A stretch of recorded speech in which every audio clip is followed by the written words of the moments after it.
Hello students, in this video I am going to explain about Ohm's law.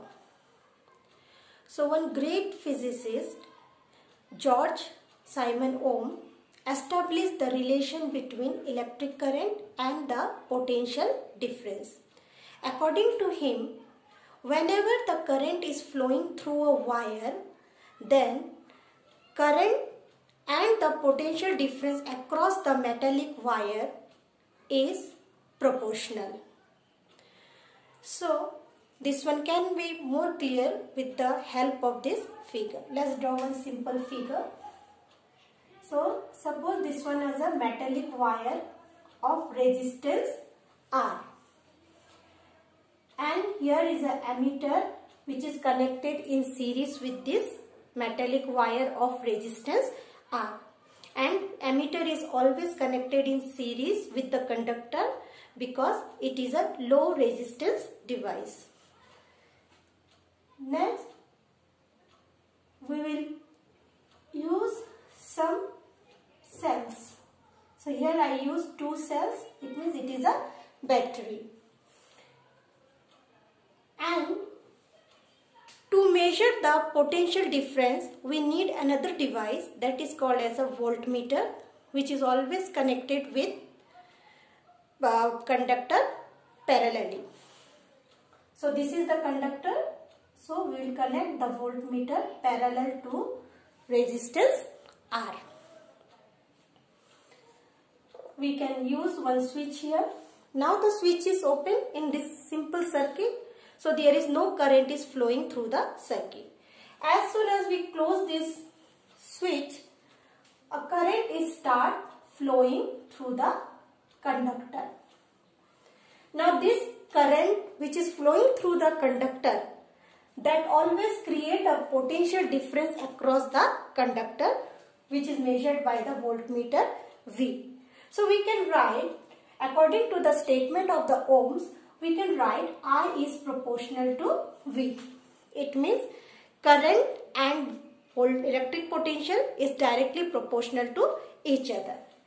This one we can write as a V is proportional to I also, because this one is a theoretically the statement is given by the Ohm, but when he did the practical, he used the second relation, that is V is proportional to I. It means whenever the potential difference is increases, current flowing through the conductor is also increases. Now, if you remove this proportional sign, we will get V is equal to R.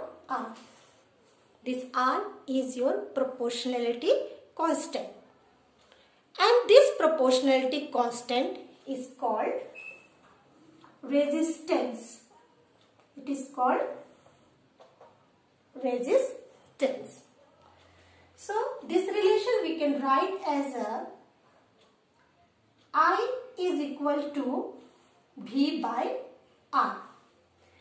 Now from this expression we can see that whenever the resistance is increases, flow of current is decreases, because these two are what? Inversely proportional. So if the resistance is doubled, then the current is half, and if the resistance is half, current is double. So I is equal to V by R. So what is the purpose of resistance? Resistance always opposes the flow of current. Now in practical situation, we need to vary the current. We always need to vary the current. So to vary this current in the electrical circuit, in case of practical, we need another component that is called as a rheostat. Now this rheostat is your variable resistance. It means rheostat is a device which can increase or decrease the current without changing the potential source, without changing the voltage source. So once again see this one. In the practical situation, we need to vary the current in an electric circuit. So a component which regulates this current without changing the voltage source is called rheostat or a variable resistance. This is the symbol of your fixed resistance. And if I use the resistance symbol with this arrow, then this is the symbol of rheostat. It means this R is represent the fixed resistance and this resistance represent the variable resistance. So variable resistance measured by which component? Component rheostat. So this is your variable resistance. Now if you want to define 1 ohm, so R also we can write as a V by I. So if V equal to 1 volt, I is equal to 1 ampere, R is equal to 1 V by 1A, which is equal to 1 ohm. So how we can define the 1 ohm? 1 ohm. 1 ohm can be defined as the current flowing, the unit current flowing through the circuit gives the unit potential difference, then it is said to be 1 ohm. 1 ohm is the resistance when unit current is flowing and across the ends of the resistance 1 volt potential difference is created. So 1 ohm is equal to 1 volt by 1 ampere. Now this Ohm's law valid for a good conductors, metallic wires. But this Ohm's law has certain limitation. Now let's see what are the limitation. The first limitation is if the temperature is increased, okay, if the temperature is changing, then the resistance is also changed.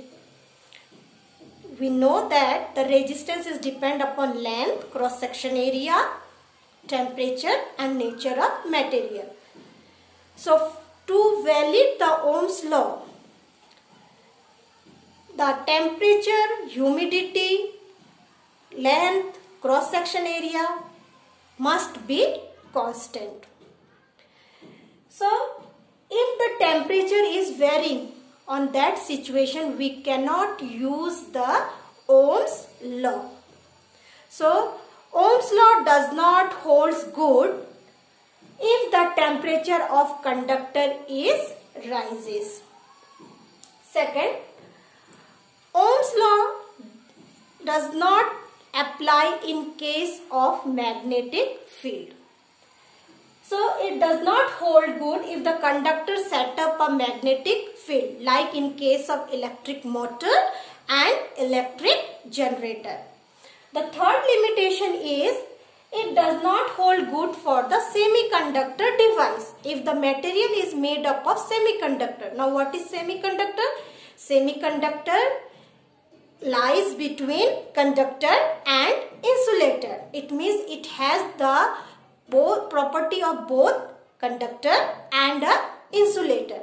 On that situation also we cannot use the Ohm's law. With the help of semiconductors, we are making the semiconductor devices like your diode, transistor. So in case of diode and transistor, Ohm's law is not satisfied. So these are three limitations of Ohm's law. Now let's see how we can verify the Ohm's law. So to verify the Ohm's law, we'll use this circuit only. This one, resistance, ammeter, voltmeter, key and your cell. If let's use some more cells here. First cell, second cell, third cell, fourth cell. Okay, 4 cell I am using. First, second, third, fourth. Now we'll make what? One table. Let's make a table to verify the Ohm's law. Here V and here your, okay, I and here V. 1, 2, 1, 2, 3, 4. We'll make 4 readings. Now when the 4 cells are connected, it gives the current, flow of current. Suppose it gives the flow of current as your 4 ampere. Okay, it gives the 4 ampere, and for 4 ampere current, the potential difference across the conductor will be your 8 volt. Now in the second, just remove the one cell. Let's remove the first cell. Now we have only the 2, 3 and 4 cell. With this 2, 3 and 4 cell, suppose the flow of current is your, here will be suppose 2 ampere and here it will be your 4 volt.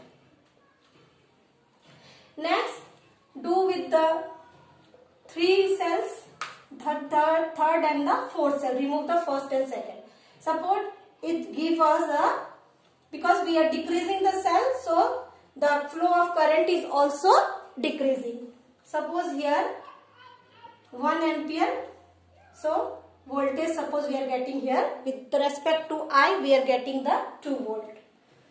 Next, remove the third one also. Now the fourth cell only, suppose fourth cell only giving us a 0.5 ampere and the voltage I am getting here 1 volt. So this is the just a reading I have taken myself. So 4 ampere 8 volt, 2 ampere 4 volt, 1 ampere 2 volt, 0.5 ampere 1 volt. Now let's calculate the value of R for this. What will be R? R is equal to V by I. So divide this on 8 by 4. It will give you 2 ohm. Then 4 by 2 it will give you again 2 ohm. 2 by 1 it will give you 2 ohm. Then 1 by 0.5 again it is your 2 ohm. So you can see from this table that the resistance for all the 4 observation is your constant. It means resistance remains constant in case of Ohm's law. Now if you draw the graph for this, here if your V and this one will be your I. So since we are getting the uniform reading 4, 8. So if you plot, you will get a straight line. And if you divide V by I value, it will give you the value of resistance and the resistance remains constant. So this is the verification of your Ohm's law. And be remember, in the graph of V and I, the graph is your linear. It is a straight line graph which shows that resistance is constant and voltage and current are directly proportional to each other. So let's a quick recall of all the terms which we have learned in this video. First is your Ohm's law. It states that the current flowing through the conductor is directly proportional to the potential difference at its end, provided, this is very important, provided physical conditions like temperature, density, area of cross section, etc. remains constant. If these are not constant, then the Ohm's law does not hold good. Now the limitation of Ohm's law. First, it does not hold good if the temperature of conductor is rises. Number 2, it does not hold good if the conductor set up magnetic field like in case of electric motor and electric generator. Number 3rd limitation, it does not hold good if the conductor is some semiconducting material such as your diode and transistor. So these are the 3 limitations of Ohm's law, and the verification of Ohm's law gives that the value of resistance is always remains constant in case of Ohm's law. Hope all of you have understand today's topic. Thank you.